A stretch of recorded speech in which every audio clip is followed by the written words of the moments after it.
ឥឡូវម៉ោងប៉ុន្មាន现在几点现在几点ម៉ោង11点នាទីវិនជុងវិនាទីម៉ោម៉ោង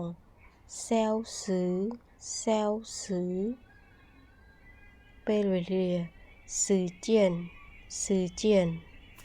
ខ្ញុំត្រូវទៅធ្វើការភាសាចិននិយាយថា我要去上班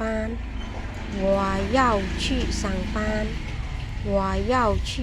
班ខ្ញុំត្រូវទៅធ្វើការ我要去上班គាត់ត្រឡប់មកហើយ他回来了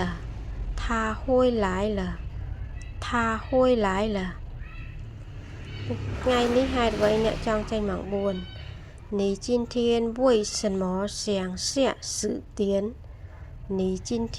为什么想下10点你今天为什么你很大方អ្នកចិត្តបានណា你很大方អ្នក很ណា大方ចិត្តបាន你很大方你很幽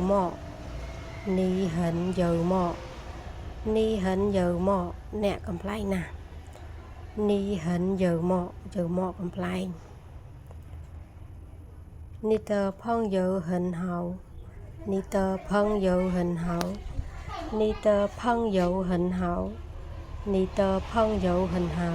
មិត្តភក្តិអ្នកល្អណាស់朋友មិត្តភក្តិ很好ល្អណាស់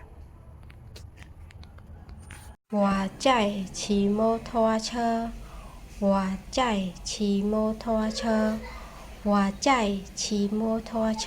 ខ្ញុំកំពុងជិះម៉ូតូ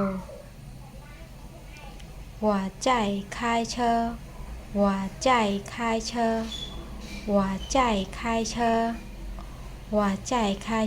ខ្ញុំកំពុងបើកឡាន我在开车ខ្ញុំ我在看书ខ្ញុំកំពុងមើលសៀវភៅ我在看书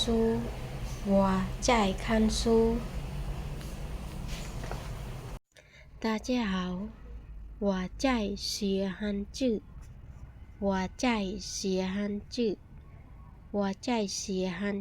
ខ្ញុំកំពុងសរសេរអក្សរចិនខ្ញុំចាយនៅសៀហានជឺសរសេរអក្សរចិន这汉字怎么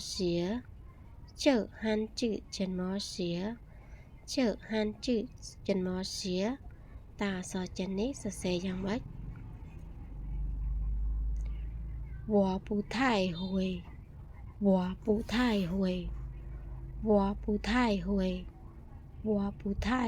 ខ្ញុំមិនសូវចេះទេខ្ញុំពូថៃមិនសូវហួយចេះខ្ញុំមិនសូវចេះទេ